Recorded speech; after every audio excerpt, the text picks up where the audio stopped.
Today, the head of the Pentagon intelligence agency is fired. Fed Chair Powell says they may need to cut rates next month. What Walmart's results say about the American economy. How National Guard troops are transforming the summer tourist season in Washington, D.C. And we hear from families on the ground in Gaza struggling to feed their children. It's Saturday, August 23rd. This is Reuters World News, bringing you everything you need to know from the front lines in 10 minutes, 7 days a week. I'm Tara Oakes in Liverpool.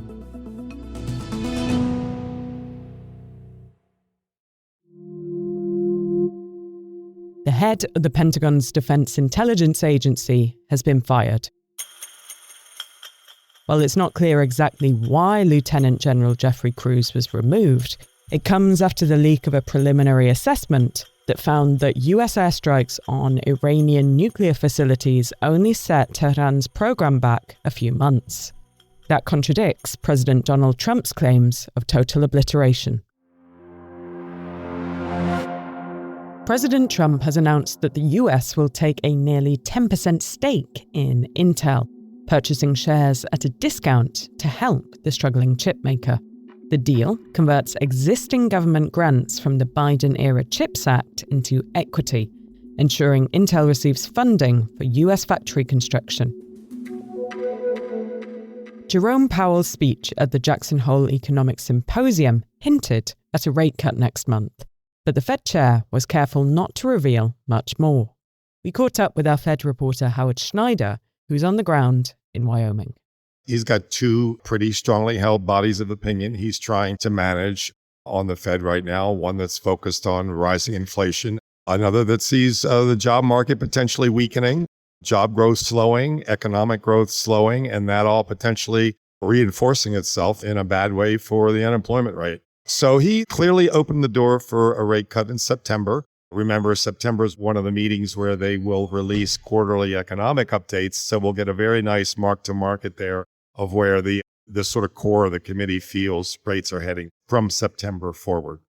Powell's remarks got a swift backlash from President Trump, who contends there is no risk of inflation and that the Fed should slash rates immediately. While investors carefully watched Powell's speech, Walmart released earnings this week, reporting strong growth in stores and online. Rattled by tariffs and persistent inflation, shoppers have flocked to the low-cost retailer in recent months. David Gaffin is our US companies editor and has been looking into what Walmart's finances say about the US economy. So Walmart's, of course, the largest retailer in the world, and it's been in something of a sweet spot when it comes to tariffs, the rising concerns about inflation, and overall weakness in consumer sentiment. You've had higher income customers, people who would frequent other types of stores, going to Walmart more. So they're benefiting from that. They source a lot of stuff domestically, and that's not affected by tariffs. So they lean heavily on groceries. Most of our food is produced in the United States. And the reality is that the U.S. consumer has been relatively resilient. There's been some ebbing of consumer spend, some concern about prices, but that hasn't quite translated into any kind of real fall off, part of which is the result of the fact that half of the nation's consumer spending now comes from about the top 10% in terms of income. Walmart was one of the first retailers to signal that they may have to increase prices due to Trump's tariff policy. David says that's only now beginning to hit the store level. A lot of retailers, including the likes of Walmart, Target, Amazon, brought in goods very aggressively in the first half of the year in response to Donald Trump's trade policy. And so they brought a lot of stuff into the United States and were able to sell that pretty much at the prices that they wanted to. That period is waning now. Walmart made that very clear, and there will be additional inflation that comes through in the second half of the year. When we're ready, we'll go in and we'll straighten out Chicago, just like we did D.C. Chicago is very dangerous, great place. President Trump threatening to expand the use of federal agents and military forces in other Democrat-led cities to address what he calls a crime epidemic. This comes after the deployment of 2,000 National Guard troops in Washington, D.C., aimed at addressing crime in the nation's capital. Trump's even threatened to take full control of Washington, D.C. Our reporter Tim Reid is in D.C. and has been covering the military presence on the streets. Along the National Mall, where the Lincoln Memorial and the Washington Monument is, and all the museums, and it's where all the tourists hang out during the summer months. There were several hundred National Guard troops just wandering around the mall in groups of 4 and 5, quite often taking selfies with tourists. Some of them would go up to food trucks and buy ice creams or slushies.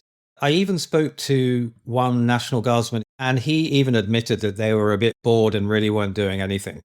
Tim says beyond the visual presence, the impact on crime in DC has been less clear. They have been brought to Washington, D.C.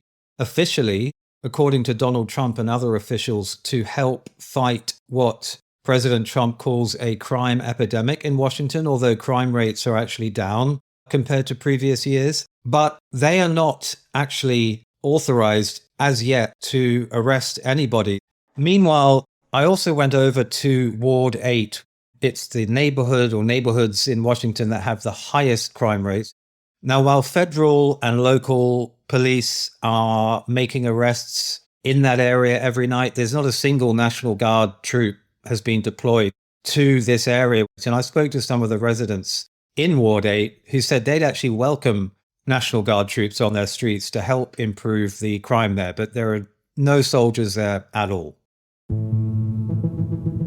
As we reported in yesterday's podcast, Gaza City and surrounding areas are officially suffering from famine, according to a global hunger monitor.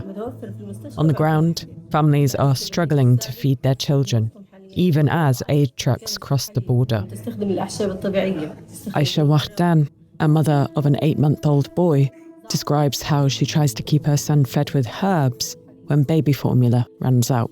Our senior correspondent Nidal Al-Maghrabi has been speaking with mothers, doctors and aid workers inside Gaza.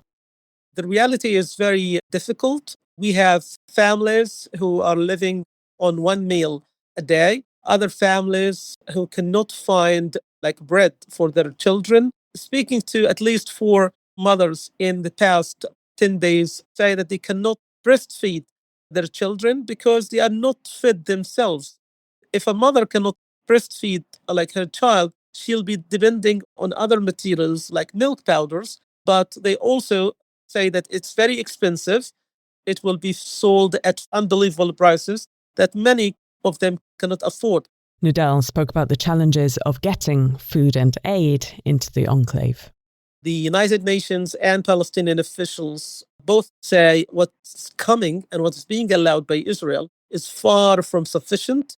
The Israeli Foreign Ministry criticized the report and they said there is no famine in Gaza. Israel is accusing Hamas of stealing aid, an allegation or a charge the Hamas organization have always and repeatedly denied. Food experts and border officials, they all agree that only sustainable flow of aid and commercial goods can help overcome the problem, but you cannot eliminate the problem of famine and starvation because you will need qualitative food to enter, like meat, chicken, eggs in big quantities and every day.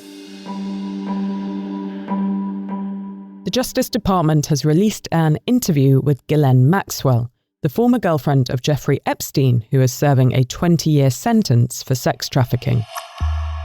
The publication of the interview comes as Trump has faced criticism over the DOJ's decision not to release the files from its Epstein investigation. According to the July transcript, Maxwell told a top DOJ official that she never saw President Trump in any inappropriate setting.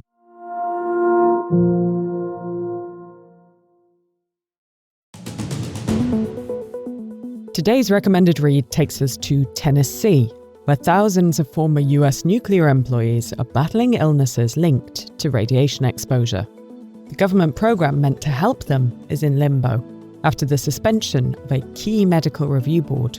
And if you haven't yet, check out the latest episode of our On Assignment podcast.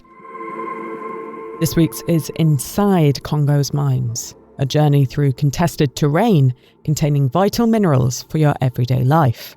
For more on those or any of the stories from today, check out Reuters.com or the Reuters app.